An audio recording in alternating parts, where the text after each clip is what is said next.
हम लोग श्रीमद् भागवतम के तीसरे स्कंद के प्रथम अध्याय के 19वें श्लोक को देख रहे हैं। कल हमने 18वें में सुना था कि विदुर जी किन किन स्थानों का भ्रमण किए। तो वो इस प्रकार से था, पुरेषु पुण्योपवनादि कुंजेषु अपंकतो येषु सरहसु अनंतलिंगय समलंकृतेषु चचार तीर्थायतनेष्वनन्यः। पुरेषु वह विभिन्न पुरियों में गए, अयोध्यापुरी, मथुरापुरी, जगन्नाथपुरी इत्यादि। और वहाँ पे जो स्थित पुण्य हैं अर्थात पवित्र करने वाले उपवन, अद्रि मतलब पर्वत, कुंजेशु मतलब जहाँ पे कुंज हैं, यहाँ पे झाड़ियाँ बगीचे आदि हैं। अपंकतोयेषु निष्पाप करने वाले जल हैं, जल वाले सरत सरोहसु अर्थात सरोवर हैं और नदियाँ हैं। और वहाँ पे अनंत लिंग है समलंकृतेषु भगवान के विग्रहों के द्वारा वह सम्यक रूप से अलंकृत स्थान थे। ऐसे जगहों पे चचारा वह गए। तीर्थायतनेषु तीर्थ क्षेत्रों में गए। और किस रूप में गए? अनन्य अकेले गए या एकमात्र कृष्ण का ही दर्शन करते हुए गए।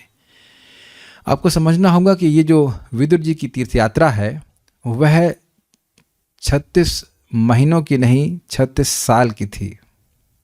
इसलिए पूछ रहे थे कि कैसे, ये भी पूछा गया कि उनकी जीविका क्या थी, तो उनकी जीविका के बारे में वह पूछे। देखिए हम लोग की ज़िंदगी कितनी बाकी है? 30-40 साल।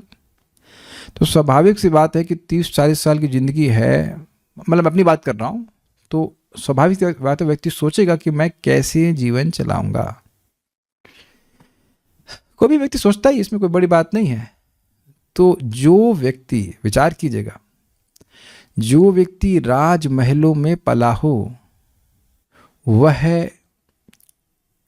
बिना किसी प्रॉपर आय के स्रोत को के कैसे जीवन चलाया।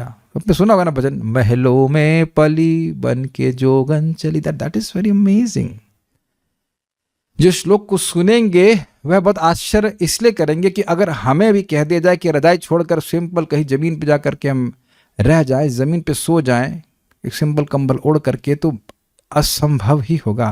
श्रील प्रभुपाद जी बताते हैं कि गांधी जी के मूवमेंट के समय कोई व्यक्ति, बहुत बड़े धनाढ्य व्यक्ति थे, और उन्हें अपना स्थान, अपना स्थिति को छोड़ करके सब कुछ त्यागने का प्रयास किया, लेकिन वह रह नहीं पाए। तो हर व्यक्ति का इंग्लिश में कहते हैं कंफर्ट जोन होता है। ये तो कहते हैं ना, आपका आराम का एरिया कह लीजिए, हम यहाँ पे इतना तो चाहिए भाई, एसी चाहिए, ये चाहिए, वो चाहिए, जबकि हमारे पास राजमहल नहीं है। जो घर है वो भी किराए का उसको भी त्यागने का सामर्थ्य हम लोग का नहीं है। अपनी बात कर रहे हैं कि छोड़ के चले जाएं ना, और तुरंत छोड़ के चले गए। दिखाता है कि जगह से कितने विरक्त हैं। और अब यहाँ श्लोक में आप देखेंगे कि अद्भुत अवधूत वेश में वह जीवन यापन किए, किसी पे भी निर्भर नहीं थे। वो देख लिए थे कि निर्भर होने का क्या परिणाम होता है। निर्भर होने का परिणाम ये था कि द्रौपदी का अपमान था, वो कुछ हो रहा था, वो कुछ नहीं कर पाए। उनके सामने ही पांडवों के प्रति अन्याय हो रहा था, वह कुछ नहीं कर पाए क्योंकि वह निर्भर थे। अब वह किसी पर निर्भर नहीं रहना चाहते। आप समझ रहे हैं, निर्भर रहने का मतलब हुआ भगवान के अलावा और किसी पर निर्भर नहीं रहना चाहते हैं, क्योंकि उसके अनुसार चलना पड़ता है। कभी कभी अधर्म का भी कार्य करना पड़ता है। नौकरी भी व्यक्ति को करना ही पड़ता है। कहते अब नौकरी नहीं करूंगा किसी की। श्रील प्रभुपाद अन्यत्र बताते हैं कि सबसे बड़ी मुक्ति है, सबसे बड़ा आश्रय है भगवान के आश्रय को स्वीकार करना। मैं समझा पा रहा हूं? भगवान के अलावा कोई और आश्रय नहीं है और कोई कुछ नहीं दे रहा है। लेकिन हम जो सोचते हैं कि ना, ये व्यक्ति नहीं होगा, ये नहीं होगा, वो नहीं होगा, तो हमें कैसे हमारा पालन पोषण होगा। इससे पहले कि हम इसमें प्रवेश करें श्लोक में, एक बात समझ लेना चाहिए बहुत अच्छे से।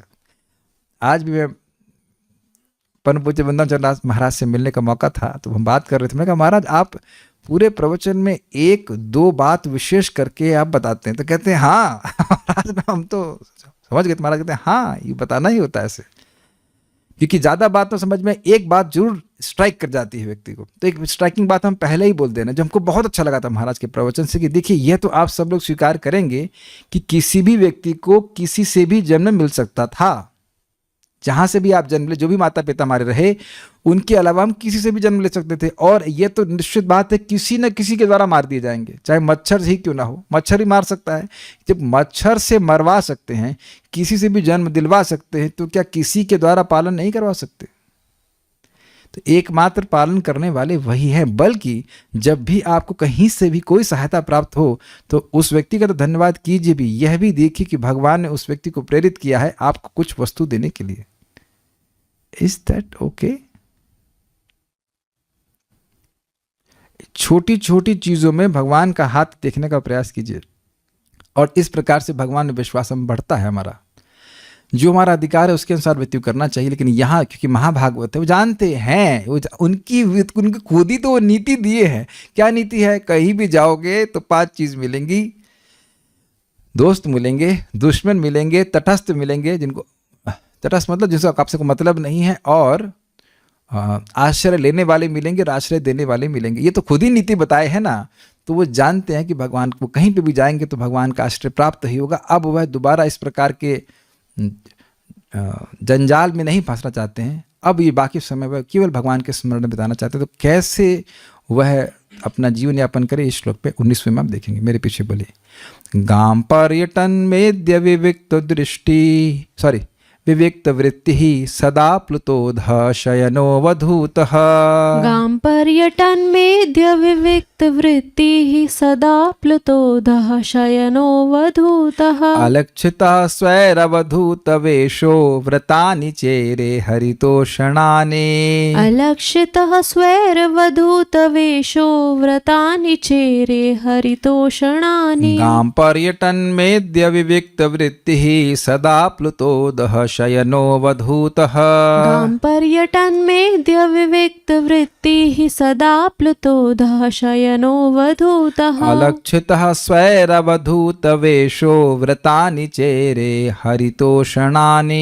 अलक्षितः स्वैरवधूत वेशो व्रतानि चेरे हरितोषणानि। गाम पर्यटन मेध्य विविक्त वृत्ति सदा प्लुतोधः शयनो वधूतः। गाम पर्यटन मेध्य विविक्त वृत्ति सदा प्लुतोधः शयनो वधूतः। अलक्षितः स्वैरवधूत वेशो व्रतानि चेरे हरितोषणानि। अलक्षितः स्वैरवधूत वेशो व्रतानि चेरे हरितोषणानि। हमारी माता जी ने हमको टोका था। गोपी गीत मंदिर में गाय, बोले सब कुछ ठीक है आपने, तुम छा को शाह क्यों बोले? क्षत्रिय है ना।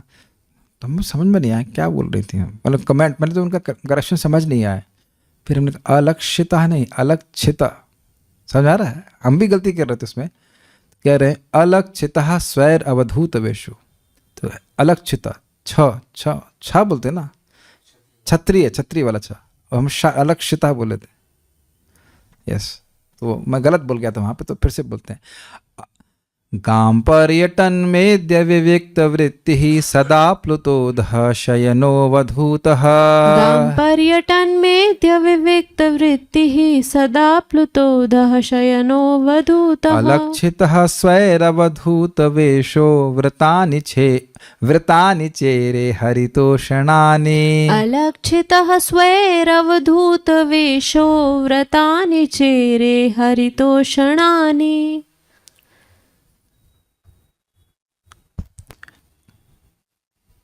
अनुवाद। इस तरह पृथ्वी का भ्रमण करते हुए, इस तरह का मतलब इस तरह भगवान के तीर्थों में भ्रमण करते हुए, ये अर्थ है। इस तरह पृथ्वी का भ्रमण करते हुए उन्होंने भगवान हरि को प्रसन्न करने के लिए कृतकार्य की। कृतकार्य का मतलब जो कार्य किए जाने चाहिए, व्रत जो होते हैं वो किए जाने चाहिए। उनकी वृत्ति शुद्ध एवं स्वतंत्र थी। शुद्ध मतलब उसमें कोई पाप नहीं था। जैसे देखिए, अब कौरवों की वह सेवा कर रहे थे तो वह भी एक वृत्ति थी। क्या वह शुद्ध थी? नहीं थी, क्योंकि कहीं ना कहीं उनकी वह मंत्री रूप में कार्य करे तो कहीं ना कहीं उनके पाप में उनको भी संलग्न होना पड़ता था। इसीलिए वे अपने को अशुद्ध मान रहे थे। कह अब नहीं ऐसी करूँगा, किसी पापी व्यक्ति का मैं सहायता नहीं करने वाला, सेवा नहीं करने वाला। लाइट ऑन कर सकते हैं। एवं स्वतंत्र थी। स्वतंत्र का क्या मतलब होता है? जब आप किसी के ऊपर आश्रित हैं, कि नौकरी कर रहे हैं, तो हम बाध्य हैं 15-20 हज़ार लाख रुपए जो कुछ भी है लेने के लिए। हम अब 8 घंटे 9 घंटे के लिए उसको अपना शरीर बेच देते हैं। कहेगा 8 घंटे यहाँ बैठो तो 8 घंटे करना पड़ता है। मुझे याद आ रहा है, एक वक्त बता रहे थे कि स्कूल टीचर थे और जब स्कूल में कोई कार्य नहीं होता तो वहाँ का प्रिंसिपल या ओनर कहता जाओ जाकर के ये गिन के आओ कि बल्ब कितने हैं। ये तो बड़ा अजीब है। वो थोड़ा खूसट था तो वो चाहता नहीं था कि टीचर 1 सेकंड के लिए भी मतलब खाली बैठे। तो कुछ नहीं होगा तो कहेगा जाओ आप जा कर के बल्ब गिन के आओ। तो फिर बाद में नौकरी छोड़ दिए। लेकिन ये नौकरी करने का एक बहुत बड़ा दोष होता है, इसलिए वो किसी की नौकरी नहीं कर रहे थे। वे पवित्र स्थानों में स्नान करके निरंतर शुद्ध होते रहते। यद्यपि वे अवधूत वेश में थे, न तो उनके बाल संवरे हुए थे, न ही लेटने के लिए उनके पास बिस्तर था, मतलब गद्दा भी नहीं था, जमीन पे ही सो जाते थे। इस तरह वे अपने तमाम परिजनों से अलक्षित रहे। अब इसमें कौन सी विशेष बात हुई? ये बात विनोद की भी है, लेकिन ऐसा है कि हो सकता है कि व्यक्ति घर छोड़ के चला आए, लेकिन अब घर में फ़ोन चलता रहता है। हम यहाँ पहुँच गए, हम वहाँ पहुँच गए, हम ये हैं, हम वहाँ, ये होता ही है। इससे कुछ होता नहीं है, लेकिन लोग आसक्ति है तो इसलिए व्यक्ति फ़ोन करता रहता है। यद्यपि वृंदावन धाम में आ जाएगा, मान लो घर छोड़ के भी आ गया, तब भी वह अलक्षित नहीं रहता अपने परिवारजनों से। ये तो बड़ी उच्च कोटि की अवस्था है। गाम का मतलब होता है पृथ्वी पर। गाम पर्यटन, मैं इसलिए अलग श्लोक बोल गया था बीच में, क्योंकि यही श्लोक इसी प्रकार का नारद जी के संग में भी आता है। गाम पर्यटन विविक्त दृष्टि ऐसे करके वहाँ पर भी श्लोक आया प्रथम स्कंद में। तुम देख रहे हैं वहाँ पे एक परिव्राजकाचार्य का ये कर्तव्य है कि वह पृथ्वी पे भ्रमण करे, भगवान की सृष्टि को देखे और भगवान की सराहना करे, भोग दृष्टि से सृष्टि को नहीं देखे। गाम पर्यटन, पृथ्वी पर परिभ्रमण करते हुए मेध्य विविक्त दृष्टि, शुद्ध तथा विविक्त वृत्ति, दृष्टि बार बार बोलना, विविक्त वृत्ति, जीने के लिए स्वतंत्र पेशा धारण किए हुए थे। विविक्त मतलब अलग, तो अलग का मतलब सबसे अलग, अर्थात सबसे स्वतंत्र। वो भिक्षाटन करके रहते थे बस, और वह भी भिक्षा के लिए नहीं कि बस 10-20 किलो अनाज, जितना आवश्यक था जीवन एक दिन निर्वाह करने के लिए उतना ग्रहण कर लेते थे बस। ऐसे ही अगर आपको याद हो, सुखदेव गोस्वामी भी रहते थे, किसी गृहस्थ के यहाँ जाते जिसके यहाँ गाय होती थी, और उतने समय तक रहते थे जब तक कि गाय दोही जाती है। याद आ रहा है आप लोगों को से बातें? सदा आप्लुतः, सदैव तीर्थ जल से स्नान किए हुए थे विदुर। आप्लुत समझ रहा होंगे, आप्लुत अर्थ होता है जैसे कहीं किसी चीज़ पे पानी पूरा आप्लुत हो गया, बाढ़ आ जाती है ना, भीग जाए कोई स्थान, उसे आप्लुत कहते हैं, आप्लावित भी कहते हैं। यस, तो सदा आप्लुतः मतलब स्नान करते। इसका आचार्यों ने बड़ा सुंदर अर्थ दिया है कि स्नान करते, फिर उनको लगता कि कहीं मैं किसी अशुद्ध वस्तु को छू लिया हूँ तो फिर स्नान करते। और अब 1000 तरह के कपड़ा लेकर के तो घूम नहीं रहे थे। आगे आप देखेंगे कि वो वलकल धारण किए हुए थे, वलकल मतलब कपड़े, पेड़ की छाल, तो उसी को पहन, उसी में स्नान कर लेते, उसी को बाहर आ जाते, तो कपड़ा भी गीला ही रहता। मतलब शरीर को एकदम, शरीर के प्रति पूरी तरह से क्या नेग्लेक्ट को क्या कहेंगे हिंदी में, अनमनस्क होगा। यस, अनमनस्क होकर चल रहे थे। हम लोग के लिए ये बात करणीय नहीं है, लेकिन वैसी अवस्था में थे, सदाप्लुतः। आप अपनी बात करें तो हम लोग को, तो हम गंदी अवस्था में रहेंगे तो चलता है, कितना बार स्नान करेंगे? कौन ऐसे व्यक्ति जहां पे ठंड में 3 बार स्नान करता है? 3 बार, 2 बार कर रहे होंगे भक्त, जहां तक मैं समझता हूँ। Would you like to raise hands if you are taking bath twice in winters? Okay, 2 बार स्नान। ये आपने पहले क्यों नहीं बताया? ओके, कुछ लोग कर रहे हैं, दिस इज गुड। काफ़ी लोग ड्रॉप कर रहे हैं इसमें, हाँ कुछ लोग कर रहे हैं, गुड गुड गुड। तो ब्राह्मणों को, भक्तों को 2 बार तो कम से कम करना चाहिए, 3 बार तो चलिए। जब ब्रह्मचारी आश्रम में हम थे तो बड़े खुश थे कि ब्रह्मचारी को 1 बार करने के लिए कहा है, गृहस्थों को 2 बार, सन्यासी को 3 बार, ऐसे कुछ सवान प्रश्नों को। तो अच्छा आश्रम है 1 बार में लेकिन फिर भी 2 बार स्नान कीजिए, देखिएगा मन बहुत प्रसन्न रहता है, बहुत स्वस्थ भी व्यक्ति रहता है और बहुत मन में प्रसन्नता रहती है। गंदा नहीं रहना चाहिए। शाम को कम से कम 1 बार स्नान करना चाहिए। गर्म पानी से कर लो भाई, ठंडे पानी से नहीं करने की करें। लेकिन हाँ, एक इंटरेस्टिंग बात है, सदाप्लुतः का एक अर्थ आप समझ गए? समझ रहे मैं क्या कह रहा हूँ? ऐसा नहीं था कि केवल गर्मी में स्नान कर रहे थे। 36 साल में केवल गर्मी ही आती है। ऐसा नहीं है, जाड़े में भी भीगे रहते थे, तो कहेंगे जुकाम नहीं होता था। अब जो भी हो, लेकिन वह स्नान किए रहते थे। पवित्र रखने की अपनी भावना उनकी रहती है। बाह्य पवित्रता से आंतरिक पवित्रता भी आती है। अधः शयनः, अधः मतलब नीचे और शयन मतलब सोते थे, तो भूमि पर शयन करते थे, मतलब गद्दा नहीं बिछाते थे। अब आप लोग समझ रहे होंगे कि कठिन क्यों है। जो एकदम मखमली गद्दों में रहा हो, भाई वो थे भले शूद्र परिवार के जन्म थे, माँ उनकी शूद्र थी, लेकिन वो राजसी ठाट बाट में रहे। तो आप देख रहे हैं कि भक्त तो कितने विरक्त हैं। आप लोग बात समझने का प्रयास करें। एक ही दिन में ऐसा करना शुरू किए। ऐसा ही हम लोग युधिष्ठिर महाराज के केस में भी सुन चुके हैं। जैसे ही सुने कि भगवान कृष्ण चले गए अपने लोक में, तुरंत इसी प्रकार की अवधूत वेश धारण करके वो चले गए। This is amazing, this is not easy. जो लोग अब बंगलों में रहने के आदी हैं, वह छोटे मकान में भी नहीं रह सकेंगे। जमीन पे सोने की तो बात छोड़ दीजिए। और जो लोग भी मकान में हम लोग रह रहे हैं, क्या कभी हम लोग सोए हैं जमीन पे? जरा बताइए।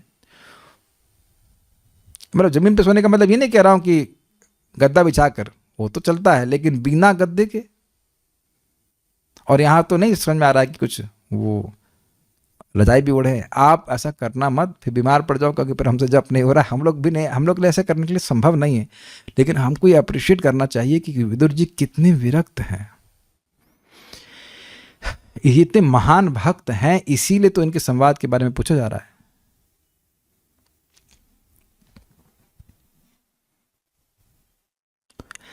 अवधूत वेश, एक शब्द इसमें छूट गया है, और छूट नहीं गया है, मेरे से भी गलती हुई और जिसने अन्वय किया था वो भी गलती हुई।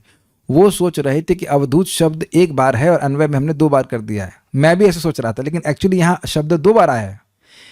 अधः शयनो अवधूत, तो अवधूत को यहाँ पे जोड़ लीजिएगा। यहाँ पे शब्द था ना, अधः शयन अवधूत, वह अवधूत के रूप में थे, अर्थात अपने देह का मार्जन नहीं कर रहे थे। अवधूत का मतलब समझ रहे हैं? जैसे आपने देखा होगा कि बाल ऐसे जटा जैसे हो जाते हैं। अब स्वाभाविक सी बात है कि जब सो ही रहे हैं, इस प्रकार से विविक्त जीवन जी रहे हैं, भिक्षा मांग के जी रहे हैं, तो अब उनके पास नाई के पैसे तो होंगे नहीं। तो आप समझ गए कि जटाजूट उनका बाल रहा हो गया, दाढ़ी बहुत बढ़ गई होगी। ये सब विचार कीजिए ना। और कपड़ा तो खैर कोई खास इनके पास अच्छा है नहीं। तो यहाँ पे आप शब्द जोड़ लेना, अधः शयन अवधूतः, वह भूमि पर शयन करते थे और अपने शरीर का मार्जन, संस्कार नहीं करते। संस्कार मतलब परिशोधन नहीं करते थे। ध्यान देना, नहाए रहते थे लेकिन परिशोधन नहीं करते थे। कितनी इंटरेस्टिंग बातें हैं ना। एक एक शब्द कितना अद्भुत है। नहा रहे हैं निरंतर, लेकिन वही मैला कुचरा कपड़ा अपना पहन लिए और एकदम अवधूत की तरह, जो शरीर को ध्यान ही नहीं दे रहा। ये नहीं है कि लेके साबुन खूब चमका रहा है, ऐसे नहीं। जो भी जिस तरह से कुछ मट्टी वट्टी लगा करके अपना नहा लेते हो। इससे गंगा जी में आप देखेंगे बहुत बार लोग बालू रगड़ लेते हैं, बस उससे स्नान कर लेते हैं। ऐसा देखा है आपने? अब भी शायद करा भी होगा। तो इस प्रकार से वे रह रहे थे। तो ये इंटरेस्टिंग है। यहाँ अगर कंट्रास्ट करें तो भले ही लोग खूब चमचम करें, लेकिन हो सकता है कि 3 दिन से ना नहाए हो। आप लोग तो नहाते हैं रोज, लेकिन ऐसे जगत में देखे जाते हैं कि देखने में बहुत सेंट पेंट लगा के आए, लेकिन हो सकता है कि वो जल से स्नान ना किए हों। लेकिन ये जल से स्नान कर रहे हैं, लेकिन शरीर का ध्यान नहीं रख रहे। तो उसका मतलब क्या है? पवित्रता का ध्यान तो है कि मैं शुद्ध रहूं, अपवित्र अवस्था में ना रहूं, लेकिन शरीर को चमका नहीं रहे। तो अवधूत शब्द यहाँ पे आप जोड़ लीजिएगा, इसमें गलत नहीं है, हम लोग से गलती हुई है। उसके बाद कह रहे हैं अवधूत वेशः, स्वयं अवधूत। उसके बाद कह रहे हैं अवधूत वेश, बाल नाखून इत्यादि बिना सवारे या कटे साधु की तरह वेश धारण किए हुए थे। इसमें आगे अर्थ क्या है? वल्कल आदि धारण किए हुए थे। वल्कल का मतलब होता है पेड़ की छाल। एक तो अवधूत थे, अर्थात शरीर का मार्जन नहीं कर रहे थे, और अवधूत वेश भी लिए हुए थे। भाई कोई पैंट शर्ट में भी घूम रहा है तो उसको अवधूत वेश नहीं कहा जाएगा। भाई आप देखेंगे कोई पगले घूमते हैं, वो पैंट शर्ट में घूम रहे होते हैं, उनको अवधूत वेश नहीं कहा जाएगा। अवधूत वेश मतलब एक साधु का वेश। कुछ अंतर समझ रहे हैं बात? ऐसा नहीं है कि वह अब राजमहल की ड्रेस लेके घूम गए और वो गंदी हो गई। ऐसा आपको नहीं सोचना चाहिए। कुछ बातें समझ में आ रही हैं। एक एक शब्द का बहुत महत्व है। अवधूत थे, शरीर का ध्यान नहीं रख रहे थे, और वेश भी अवधूत का ही था। जैसे बाबा जी टाइप कपड़ा पहने हुए थे। जो कपड़ा था, जैसे यहाँ पे आप कहेंगे कि धोती कुर्ता है, पजामा कुर्ता है, पैंट शर्ट है, तो यह सब भी कालांतर में गंदे हो जाएंगे समय बीतने पर, लेकिन यह अवधूत वेश नहीं कहे जाएंगे। अवधूत वेश का मतलब है वल्कल आदि धारण करना, और बाकी बाल नहीं काटना इत्यादि इत्यादि सब बातें। इससे क्या हुआ तो कह रहे हैं, अतएव जोड़ लीजिए, स्वयं अलक्षित है। स्वयं मतलब अपनों के द्वारा, अपने रिश्तेदारों के द्वारा अपरिज्ञात थे। कोई नहीं समझ पा रहा था कि ये विदुर जी है। अब कहेंगे ऐसा कैसे हो सकता है? देखिए, ऐसा हो सकता है। मुझे याद है IIT में हमने एक ड्रामा डायरेक्ट किया था, शिशुपाल का वध, जन्माष्टमी पे। तो मेरा मित्र था, है कह सकते हैं, देवेंद्र उपाध्याय तो उन्होंने, वो बने थे भीष्म, और दाढ़ी वाड़ी लगा करके इतना अच्छा मेकअप किया था उसको कि मैं खुद ही नहीं पहचान पाया कि है कौन। जबकि मैं खुद ही ड्रामा को डायरेक्ट किया था, और तो ड्रामा बहुत अच्छा नहीं हुआ था, साउंड का बहुत गड़बड़ हुआ था, लेकिन मैं उसकी जो मेकअप था वो बहुत ज़बरदस्त था। कभी कभी लोगों का इतना मतलब कपड़ा और डील डॉल चेंज हो जाता है कि व्यक्ति पहचान में नहीं आता। कभी हुआ आप लोगों के संग ऐसा? किसी व्यक्ति को बहुत दिन के बाद मिले, कई सालों के बाद मिलेंगे, तो ऐसा चेंज हो जाता है कि आपको पहचान में नहीं आएगा। मुझे याद आ रहा, हमारी नानी जी का शरीर छोटा था, तुम्हारे मौसी का लड़का आया था, उसको देख के मतलब छोटा सा, तो अब वो हो गया 6 फुट का। कपड़ा उपड़ा क्या कैपरी होती क्या होता है पहन करके आया, तो मैंने कहा ये ड्राइवर कौन आया? ये ड्राइवर भी है साथ में। अरे तुम वही, ओहो, बचपन में तो ऐसा लगा वो। और लड़के आजकल बड़े होकर के अंटसन कपड़े पहनते हैं, अंटसन मतलब, तो एकदम कपड़ों का बड़ा प्रभाव होता है ना। तो वो कपड़े से पहन के हमको लगा ये क्या है, हमने कहा ड्राइवर होगा कुछ बात नहीं। ये तो भाई देखिए, आप समझ नहीं रहे हैं, जिस प्रकार से व्यक्ति जीवन जीता है, जो खाता पीता है, उसका प्रभाव आपके चित्त पे, आपके चेहरे पे, आपके पूरे दिल डॉल पे होता है। तो यहाँ बिल्कुल ऐसा ही लग रहा है जैसे मानो एक साधु ही बन गए हो। Is it okay? बन क्या गए, वो साधु की तरह ही जी रहे थे। 36 साल ऐसा जिएंगे तो कैसे लोगों के द्वारा पहचाने जाएंगे? और वो चाहते ही नहीं थे कि वो किसी के द्वारा पहचाने जाए। कोई बुला नहीं जाता, क्योंकि सब लोग बहुत प्रेम करते थे। आप प्रथम स्कंद में सुन चुके हैं कि कैसे जब युधिष्ठिर महाराज के पास आए थे तो उन्हें कितने हृदय से उनको स्वागत किया था।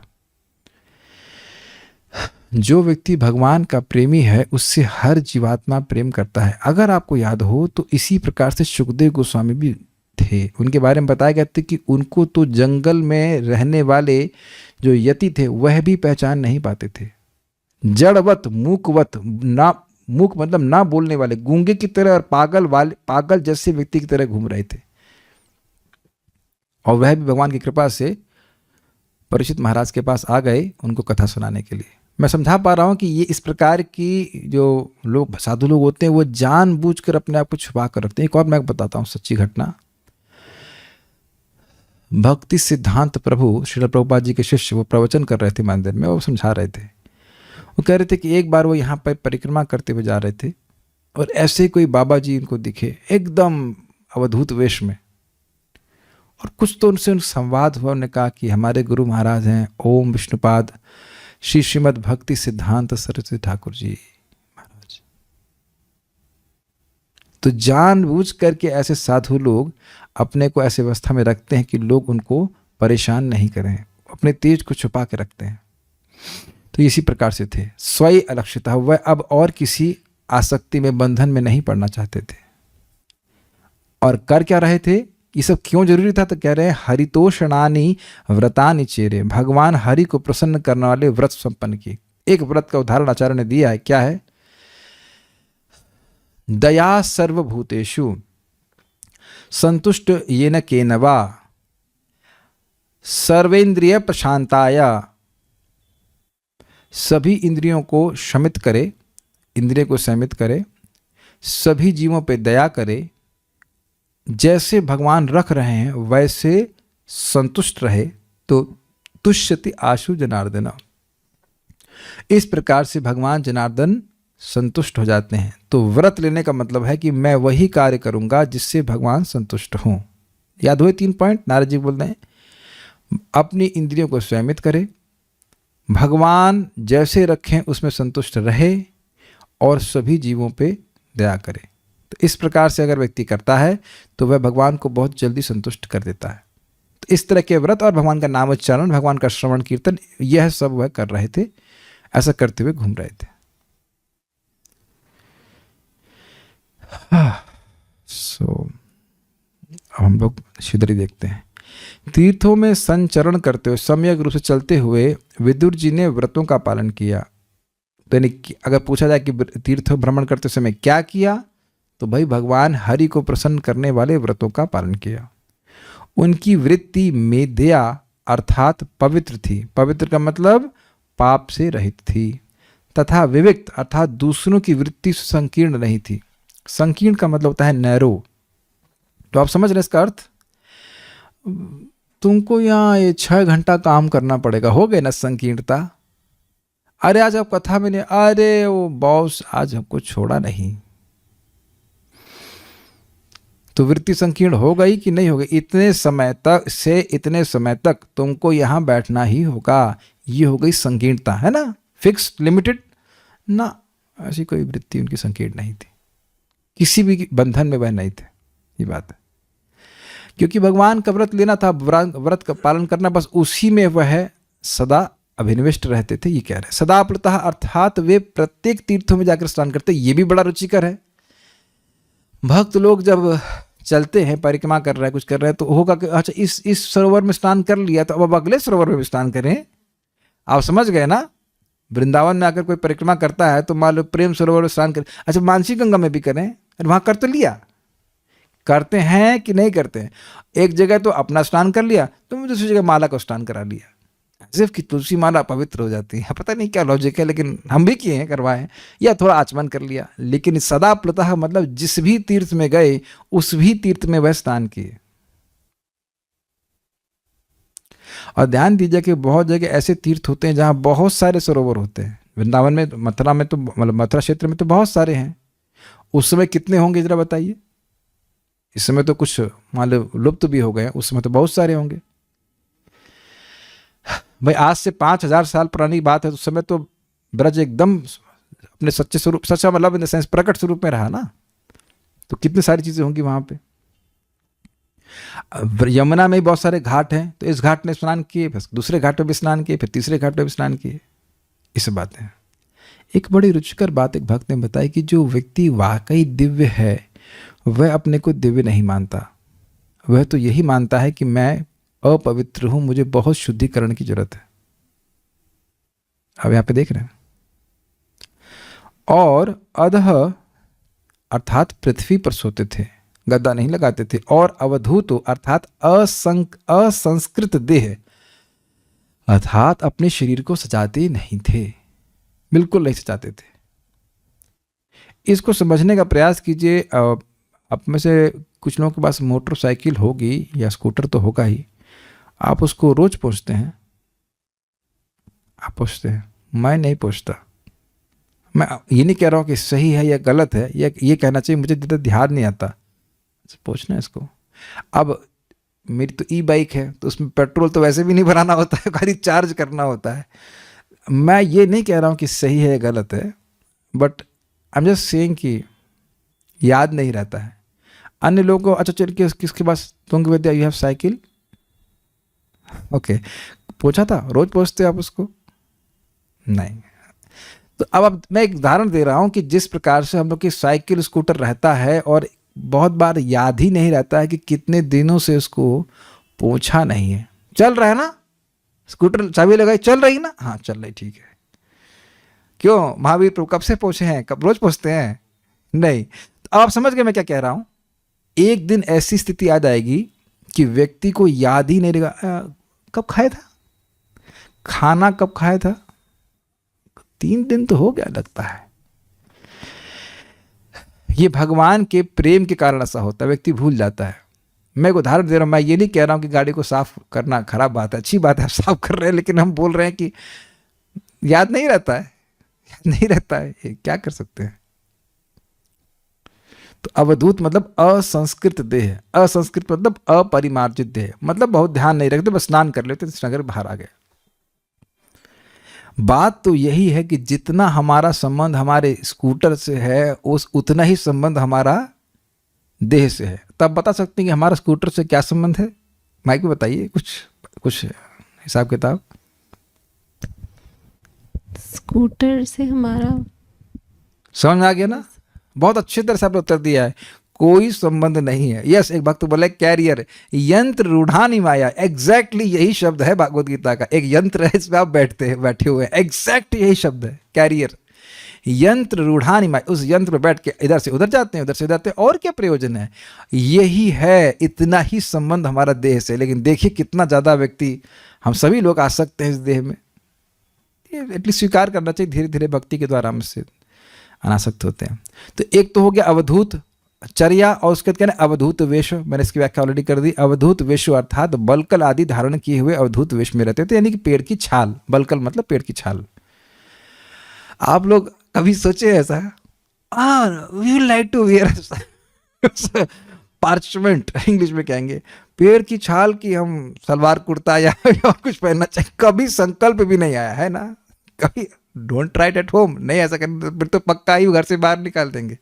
नहीं, लेकिन एक बात यहाँ पे कही जा रही है कि कितना अद्भुत विरक्ति। जो व्यक्ति अब कैसे सुंदर सुंदर रेशमी वस्त्र पहना होगा, उसको ऐसा कपड़ा पहनने में कितना कठिनाई होगी। मैं एग्जाम्पल दे रहा हूँ कि अगर हम लोग जो धोती कुर्ता पहनते हैं वो थोड़ा रफ होता है, तो वो भी नहीं पहनना चाहते उसको। कभी कभी जूट का कोई कपड़ा हम लोग को एक बार दे दिया गया था पहले आश्रम में, तो हम लोग उसको पहन के ये क्या बहुत रफ है। तो ये बताइए कि ये बलकल कितना रफ होता होगा। पेड़ की छाल तो बिल्कुल भी कठोर होती होगी। तो जो व्यक्ति रेशमी वस्त्र पहना है वो उसके लिए तुरंत ही वल्कल वेश धारण करना कितना कठिन होगा, लेकिन उनके लिए कुछ भी कठिन नहीं था। तो इनका अद्भुत प्रताप था। इसलिए स्वैर अलक्षितः, उनको कोई भी आत्मीय व्यक्ति पहचान नहीं पाता था, समझ में नहीं आता था। नेक्स्ट, सारार्थ दर्शनी। गाम अर्थात पृथ्वी पर यात्रा करते हुए उन्होंने मेध्य अर्थात पवित्र एवं विविक्त अर्थात अमिश्रित साधन द्वारा अर्थात भिक्षाटन द्वारा अपनी जीविका चलाई। उन्होंने सदा प्लुतः अर्थात प्रत्येक तीर्थ स्थान में स्नान किया और इस प्रकार स्वयं को शुद्ध किया, तथा स्नान उपरांत यदि उन्होंने किसी अशुद्ध वस्तु को स्पर्श किया तो वह पुनः स्नान करते। इसीलिए कहा गया है सदा प्लुतः, बार बार स्नान करते रहते थे, इसलिए उनके जल से उनके बाल आदि भीगे रहते थे। ये देखा है आपने, अनुभव किया होगा। स्पेशली स्त्रियों को अनुभव है कि अगर वो उनके बाल लंबे होते हैं तो वो बाल भिगो देती हैं तो काफ़ी देर तक वह गीले रहते हैं। तो आप पहले ही सुन चुके हैं अवधूत वेश, वो बाल कटवाए नहीं तो कोई साधु के बाल भी तो उसी स्त्री की तरह लंबे लंबे हो जाएंगे। तो वो अब कहीं पानी में डूबेंगे तो ये तो नहीं कि वो ब्लोअर लगा रहे कुछ कर रहे, नहीं, वो ऐसे निकल के तो मैं फिर स्नान कर लिया तो बाल भी सदा गीले रहते थे। सदा प्लुतः, समझ रहे हैं ना? सर पे हमेशा बालों में पानी विद्यमान रहेगा, ये अर्थ है। भगवत संबंधी मंत्रों के स्मरण हेतु जिनके लिए शुद्ध देह की आवश्यकता होती है, उन्होंने स्वयं को सदैव शुद्ध रखा। ये अर्थ और क्लियर कर रहा है। ऐसा क्यों कर रहा है? देखिए, जैसे अब हम लोग गायत्री आदि करते हैं तो उसमें ध्यान देना होता है कि स्नान करके गायत्री करें। तो वह इस बात का ध्यान रख रहे थे कि भगवान के मंत्रों का उच्चारण करने के लिए मैं पवित्र अवस्था में रहूं। ये बात है। ऑल्दो हरे कृष्ण मंत्र के लिए ऐसा कोई नियम नहीं है, लेकिन भगवान विष्णु के अन्य मंत्रों में ऐसा नियम हो जाता है। जैसे गायत्री के लिए नियम है, आप गंदी अवस्था में नहीं कर सकते। ऐसा नहीं कि हम सुबह उठे और नहाए नहीं, कुछ नहीं किया और गायत्री करना शुरू कर दी। बीमार है एक अलग बात है, उसमें भी आचमन करना होता है। झूठे मुंह नहीं कर सकते। तो इस प्रकार से व्यक्ति को अपने को पवित्र अवस्था में रखना होता है। किंतु उन्होंने अवधूत अर्थात अपने शरीर का कोई विशेष संस्कार नहीं किया। उन्होंने विशेष संस्कार का मतलब समझते हैं कि भाई शेव कराना, बाल वाल कटाना, ये सब नहीं किए। उन्होंने अवधूत वेश अर्थात वल्कल आदि के वस्त्र पहने थे, अतः स्वैर लक्षितः अर्थात अपने संबंधियों द्वारा उन्हें लक्षित नहीं किया जा सका। तात्पर्य, तीर्थयात्री का सर्व प्रमुख कर्तव्य कृतकार्य भगवान हरि को प्रसन्न करना है। तीर्थ यात्रा करते समय उसे समाज की प्रसन्नता की चिंता नहीं करनी चाहिए। उसे सामाजिक औपचारिकताओं की या वृत्ति या वेश पर निर्भर रहने की आवश्यकता नहीं रहती। उसे सदा भगवान को प्रसन्न करने वाले कार्य में लीन रहना चाहिए। इस तरह विचार तथा कर्म से शुद्ध हुआ तीर्थयात्री तीर्थ यात्रा की विधि से परमेश्वर का साक्षात्कार कर सकता है। बस मैं इतनी बात कहना चाहूँगा कि तीर्थ यात्रा तो है ही, लेकिन क्या एक मनुष्य जीवन यात्रा के समान नहीं है? काश इस जीवन को हम एक यात्रा की तरह देख सकें। बहुत बड़ी बात हो जाएगी अगर इस तरह से देख सकेंगे। आप यात्रा में बहुत सारी चीज़ें देखते हैं, लेकिन आसक्त किसी में नहीं होते हैं, क्योंकि आप जानते हैं कि ये दृश्य चेंज हो जाएगा। कुछ समय के लिए चलिए, लेकर चलते हैं अपने आप को किसी ट्रेन में। यहाँ से चलिए मंगला लक्षद्वीप पकड़ लीजिए, और मैं ख्याल से मथुरा होते हुए जाती है और जाएगी साउथ इंडिया तक। तो कितने सारे दृश्य आएंगे ना, कहीं हरा, कहीं कहीं सूखा, और कहीं झरने आते हैं। मैं जा चुका हूँ इसलिए बोल रहा हूँ। उन सारे दृश्यों को देखते हुए भी अपनी पहचान व्यक्ति किसी भी वस्तु से नहीं करता है। क्या होता है? ठीक है, अपनी पहचान उस किसी भी दृश्य से नहीं करता। Do you agree? अब इसी को क्या अपने जीवन में घटित होता हुआ देख सकते हैं? हर दिन एक यात्रा की तरह है और दृश्य चेंज होते रहते। और तो लगे कि हम उसी घर में हैं, लेकिन आप सुना होगा हर दिन होता ना एक समाना। क्या हर दिन एक ही प्रकार से बीत रहा है? यस, नो, उत्तर है नो। कुछ लोग काल के प्रभाव से आपके पास आते हैं, फिर चले जाते हैं। बहुत कुछ हो रहा है कि नहीं हो रहा है? और जिन घटनाओं को आप बहुत महत्वपूर्ण मान रहे थे 4-5 साल पहले, उनकी स्मृति भी आज नहीं है। यस, यही बुर्जन को समझाते हैं कि देखिए, जिन विषयों को, विषय से मतलब जिन सब्जेक्ट्स को आप बहुत महत्व दे रहे हैं इस समय, उनको 2-3 साल के बाद आप भूल ही जाएंगे। जब में इस बात का ध्यान रखें कि सबसे महत्वपूर्ण है कि हम भगवान का नाम को अच्छे से बोलें और सुन सकें। जिन जिन विषयों पे आपका मन आज जा रहा है, उनको महीने बाद, 3 महीने बाद आप बिल्कुल भूल ही जाएंगे। यस और नो? अग्रीड?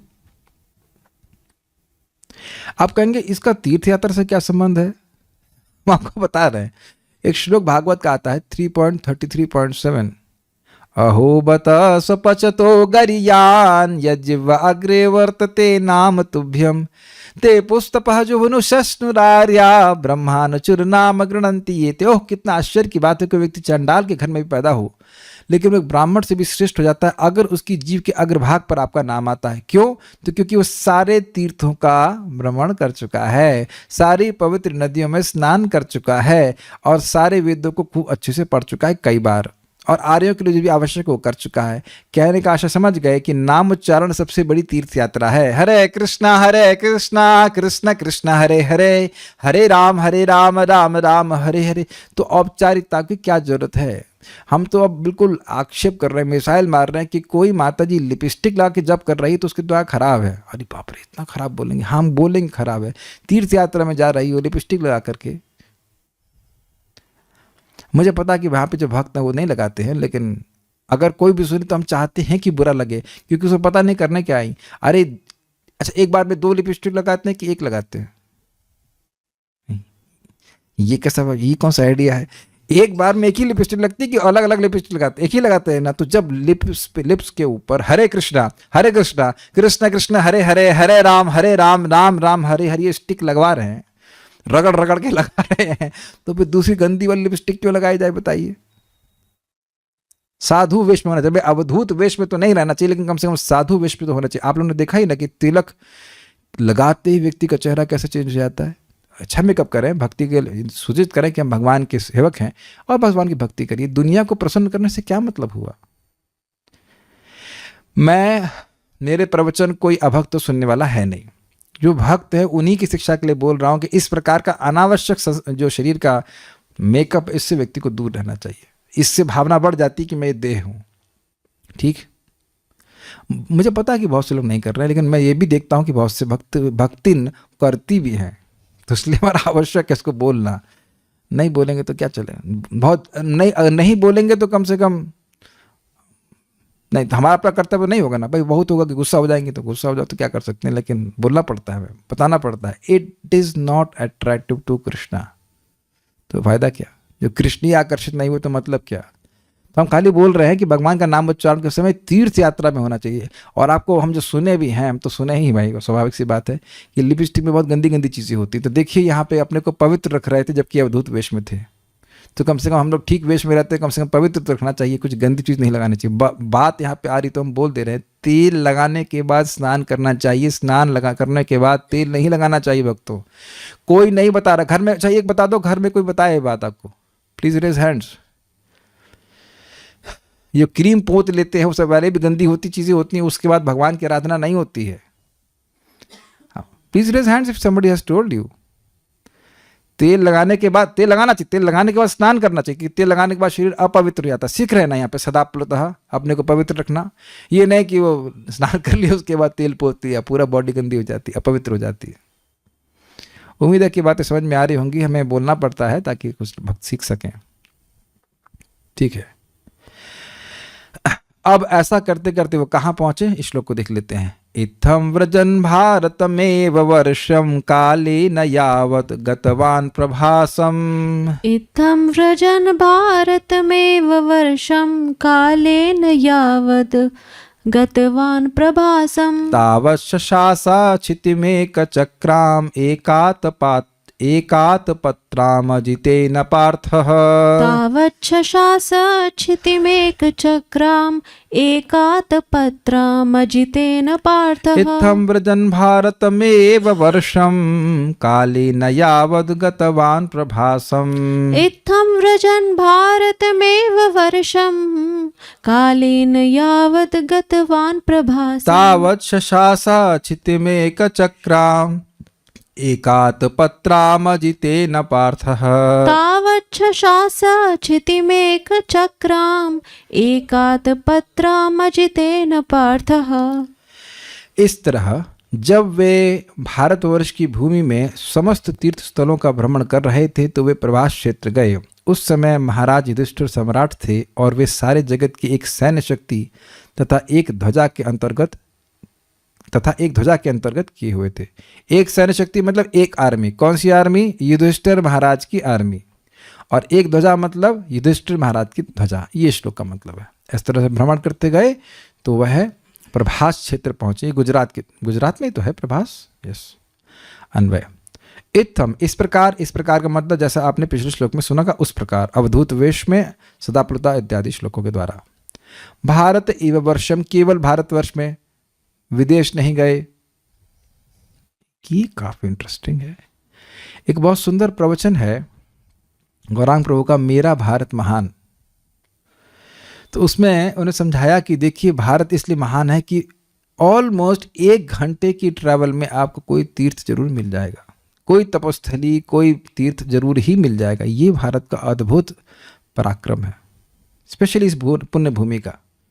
तो भारत में ही रहे, इसके बाहर कोई तीर्थ भ्रमण करने के लिए वो नहीं गए।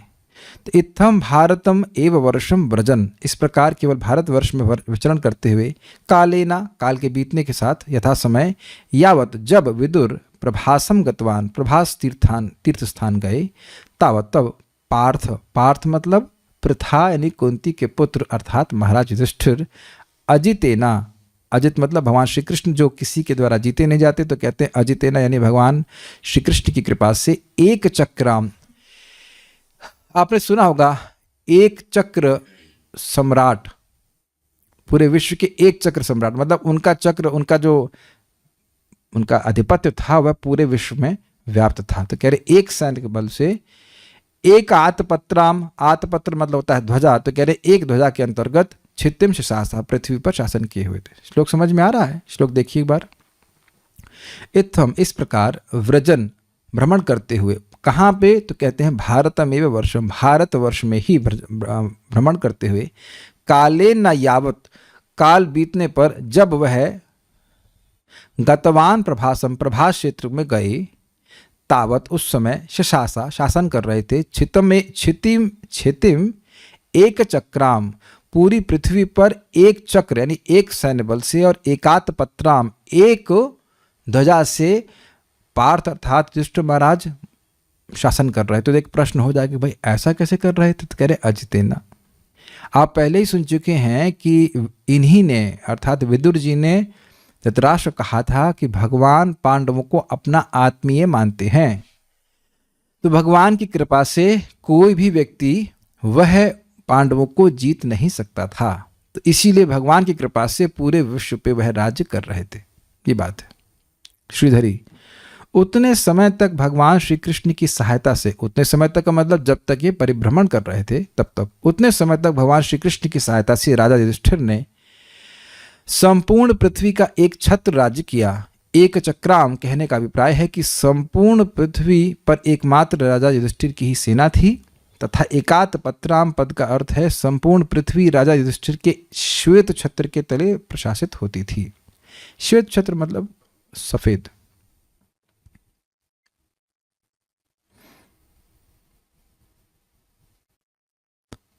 ओके।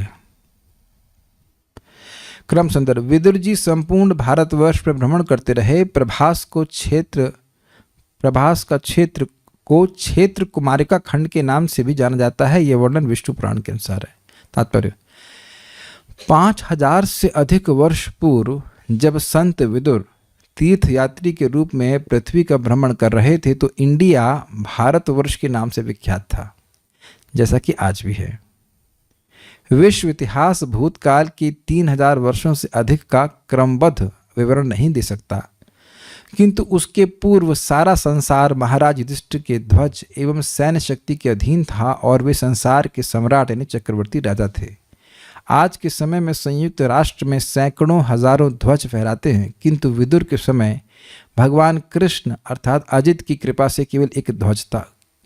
संसार के सारे राष्ट्र पुनः एक ध्वज के नीचे एक सत्ता के लिए अत्यंत उत्सुक हैं, किंतु इसके लिए उन्हें भगवान कृष्ण की कृपा प्राप्त करनी होगी, क्योंकि केवल वे ही एक विश्वव्यापी राष्ट्र बनाने में सहायक बन सकते हैं। इसका मतलब क्या है? बहुत गंभीर बात प्रभुपाद जी ने यहाँ पे कही है। प्रभुपाद जी अमेरिका में यूनाइटेड नेशंस के ऑफिस के बाहर थे और उन्हें कहा कि अगर ये संयुक्त राज्य हैं तो झंडे बढ़ क्यों रहे हैं? जब झंडे बढ़ रहे हैं इसका मतलब है कि विघटन हो रहा है, संयोजन नहीं हो रहा है। अगर संयुक्त होते तो एक ध्वजा होती, है ना? जैसे एटलीस्ट भारत में तो एक ही ध्वजा चलता है ना, क्योंकि जितने भी प्रदेश हैं वह संयुक्त हैं। अब बास में कुछ आपस में झगड़ा होता हो जो भी हो, लेकिन ऐसे ज़्यादा तो नहीं, लेकिन कम से कम मोटा मोटी तो वह संयुक्त हैं। तो अब पूरा विश्व क्यों नहीं हो सकता है ऐसा?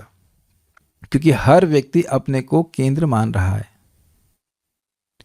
तो बहुत सिंपल सी बात है, ना सिर्फ ये पूरे विश्व पे घटित होगी, घर घर पे भी, और अंतर्राज्यीय अंतर्राष्ट्रीय हर तरह से ये व्याप्त होगी। बात क्या? बात अगर व्यक्ति कृष्ण को केंद्र में रख रहा है, कृष्णा कॉन्शियस है। क्या मतलब हुआ कृष्ण कॉन्शियस होने का? मैं कृष्ण का सेवक हूं, मुझे कृष्ण को प्रसन्न करना है। अगर ये भावना वाकई है, केवल लिप सर्विस नहीं, वाकई वह कॉन्शियस है कि इसके द्वारा कृष्ण को मुझे प्रसन्न करना है, तब वह झगड़ा नहीं करेगा। कैसे बोल रहे हो झगड़ा नहीं करेगा भाई? क्योंकि कृष्ण को प्रसन्न करने वाला आचरण कैसा है? पहला, भगवान से प्रेम करना। ईश्वर तद अधीनेषु बालिशेषु दिशस्तु च प्रेम मैत्री कृपा अपेक्षा यह करोति सम्बद्धमा। मध्यम अधिकारी से हम भगवान को प्रसन्न करने वाले कार्य करते हैं। पहला क्या है? भगवान से प्रेम जागृत करने का प्रयास करना, भक्ति करना। दूसरा, भक्तों से मैत्री करना। तो बस खत्म, झगड़ा खत्म कि नहीं खत्म? अच्छा, जो लोग भक्त नहीं हैं, जो श्रद्धालु हैं लेकिन भक्त नहीं है, उन पे कृपा करना, उन्हें भगवान के बारे में बताना, झगड़ा खत्म। और उसके बाद जो लोग द्वेषी हैं उनसे द्वेष नहीं करना, झगड़ा खत्म। तो अगर ऐसे तो संभव सी बात है, अगर सभी लोग मध्यम अधिकार के प्लेटफॉर्म पे आ जाएं तो झगड़ा खत्म। कितना इजी है ना? और अब आप विचार कीजिए, युधिष्ठिर महाराज के समय में पूरा विश्व ऐसा कर दिए थे, इसीलिए तो एक छत्र बन पाया। कुछ आप कैच कर पा रहे बात? हम पहले ही सुन चुके हैं युधिष्ठिर महाराज के राज्य में कोई व्यक्ति, जहां तक मुझे स्मरण आ रहा है, नहीं, हाँ, अकाल मृत्यु भी किसी की नहीं होती थी, बीमारियां भी नहीं होती थी, रोग भी नहीं होते थे, और मणि आदि जो समुद्र था वो स्वयं ही दे दिया करते थे। सारी ऋतुएं अपनी टैक्स दिया करते थे। मतलब अब अगर आम का सीजन है तो आम के सीजन में खूब आम मिलेगा, इस प्रकार से था। तो भगवान के वो संरक्षण में थे, ऐसा वो कह रहे हैं। तो बिना भगवान के संरक्षण की कोई व्यक्ति संयुक्त हो ही नहीं सकता। प्रभुपाद एक और उदाहरण देते हैं, कंपास समझते होंगे आप लोग। तो एक कंपास से आप ऐसे यहाँ पे सेंटर में दबाते हैं, पे सर्कल बनाते हैं। तो अगर एक सर्कल ने, आपने एक देखा भी होगा, तो बहुत सारे कॉन्सेंट्रिक सर्कल बना सकते हैं, और वो आपस में कभी नहीं लड़ेंगे, लेकिन जैसे ही सेंटर अलग कर देंगे तो कहीं ना कहीं वो जरूर भिड़ेंगे। तो जहाँ कहीं भी अगर आप देखेंगे झगड़ा होता है, चाहे वो घर में हो चाहे बाहर हो, उसका एकमात्र कारण है कि व्यक्ति अपने को केंद्र में रखना चाहता है। देखिए, इसका अर्थ यह नहीं है कि भक्तों की इंडिविजुअलिटी नहीं है। मान लीजिए किसी को भागवत में रुचि है तो ठीक है, भगवान को भागवत से प्रसन्न कर रहा है। किसी को विग्रह की सेवा में रुचि है तो वो विग्रह की सेवा कर रहा है, लेकिन दोनों ही भगवान की सेवा करने का प्रयास कर रहे हैं, तो झगड़े का कोई प्रश्न नहीं है। लेकिन अगर हम भगवान को प्रसन्न करने के अलावा अपनी इंद्रियों को प्रसन्न करने का प्रयास करेंगे तो हर जगह झगड़ा होगा।